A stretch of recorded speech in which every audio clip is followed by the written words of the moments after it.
Assalamualaikum warahmatullahi wabarakatuh. Saya Putri Nur Saidah akan membahas mengenai materi step by step metode ultra text staining. Alat yang digunakan yaitu yang pertama microtop, cryostat object glass, slide warmer, kaca penutup, wadah pewarnaan, rak pengecatan, pH meter, water bath, termometer, pipette test mikroskop, serta mikropipet 1000 mikroliter dan mikropipet 50 mikroliter.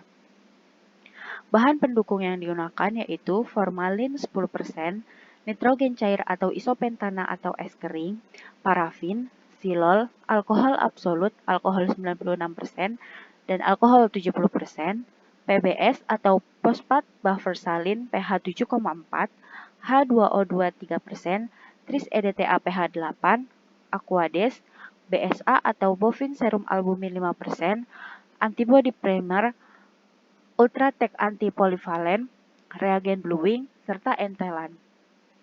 Bahan pemulas yang digunakan yaitu yang pertama DAB substrate high contrast, selanjutnya DAB chromogen, Ultratech HRP, yang terakhir hematoxylin.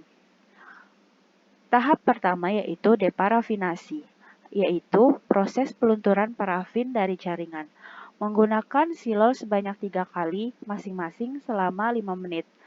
Preparat jaringan yang tertanam parafin dikeringkan dan dihangatkan dengan slide warmer 60 derajat Celcius, kemudian dilakukan deparafinasi, silol 1 5 menit, silol 2 5 menit, silol 3 selama 5 menit. Selanjutnya rehidrasi, yaitu proses penarikan air ke dalam jaringan, menggunakan alkohol dengan penurunan konsentrasi yang masing-masing dilakukan selama 4 menit. Alkohol 100% selama 4 menit, alkohol 96% 4 menit, alkohol 70% 4 menit, dan selanjutnya dicuci dengan menggunakan air mengalir selama 5 menit. Antigen retrieval, yaitu teknik untuk membuka penutup epitop agar dapat terjadi ikatan epitop antibodi. Tujuannya meningkatkan intensitas pewarnaan dengan membuka epitop yang tertutup pada jaringan yang ditanam dalam formalin dan parafin, mencegah pewarnaan negatif yang lemah atau palsu. Metode heat induced epitope retrieval yaitu kekurangannya sensitif terhadap waktu, suhu, buffer, dan pH. Kelebihannya yaitu tingkat imunoreaktivitas tinggi. Sedangkan buffer yang digunakan menggunakan tris EDTA pada pH 8 atau 9, buffer enasitrat pada pH 6, EDTA pada pH 8. Alat yang digunakan pada metode ini yaitu wadah pewarnaan, water bath, serta termometer.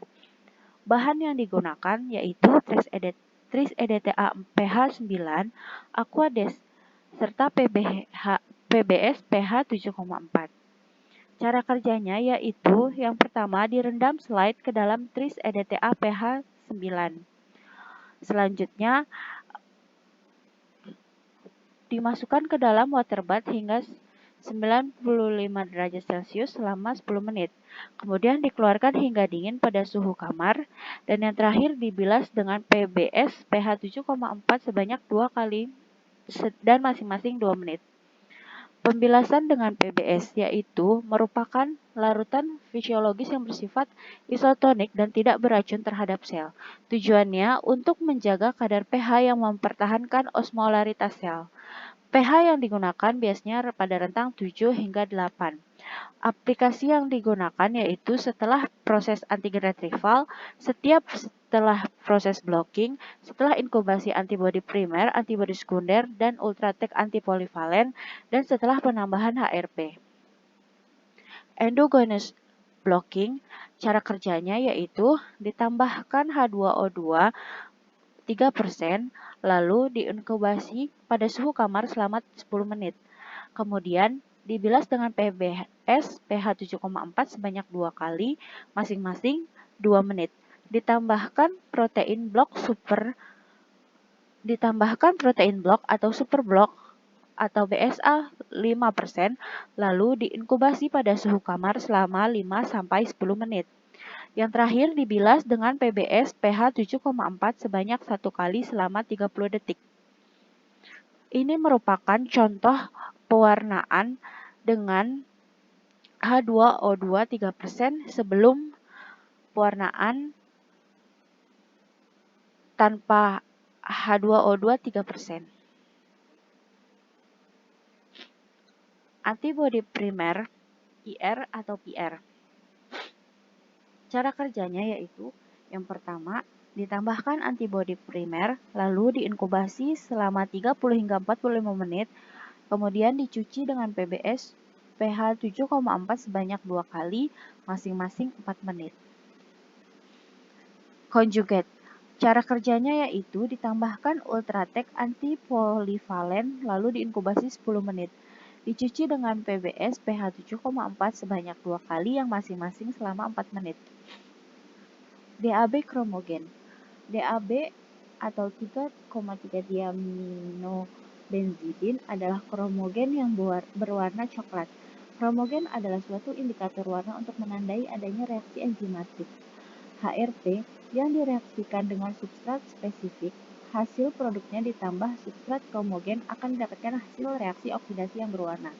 Larutan DAB harus menggunakan yang fresh.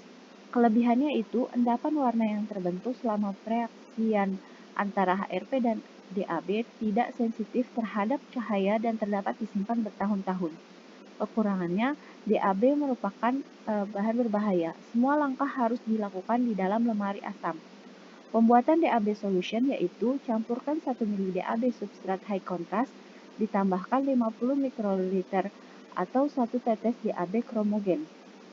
Cara kerjanya yaitu tambahkan Ultratech HRP lalu inkubasi selama 10 menit, selanjutnya dicuci dengan PBS pH 7,4 sebanyak 2 kali yang masing-masing 3 menit, ditambahkan larutan DAB lalu diinkubasi selama 1 hingga 5 menit, yang terakhir dicuci dengan air mengalir selama 5 menit.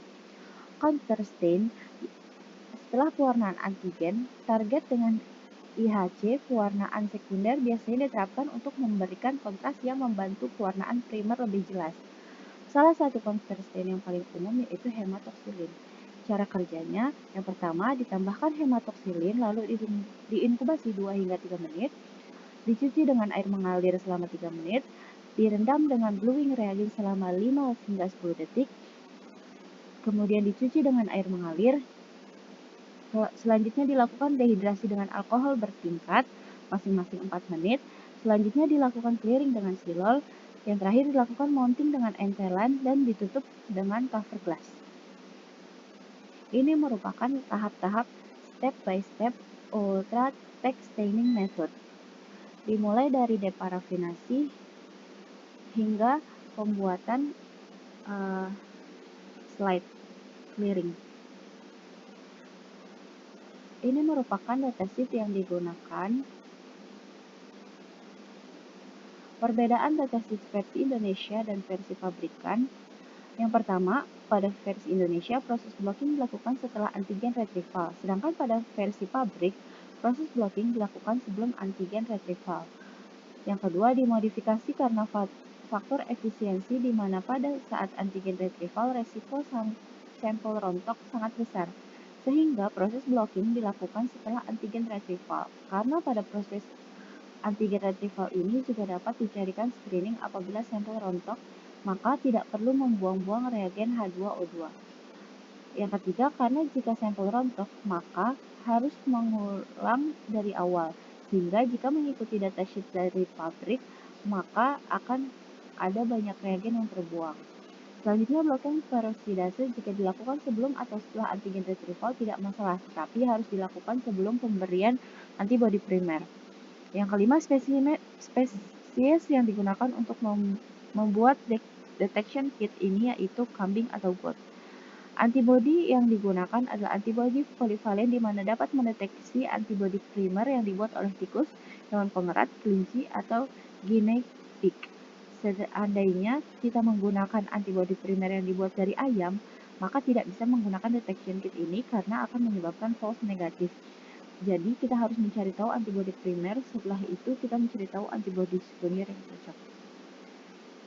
Ini merupakan contoh gambar ulasan pada tumor payudara manusia dengan metode PR dan juga PR. Sekian pemaparan dari saya, kurang lebihnya mohon maaf. Terima kasih. Wassalamualaikum warahmatullahi wabarakatuh.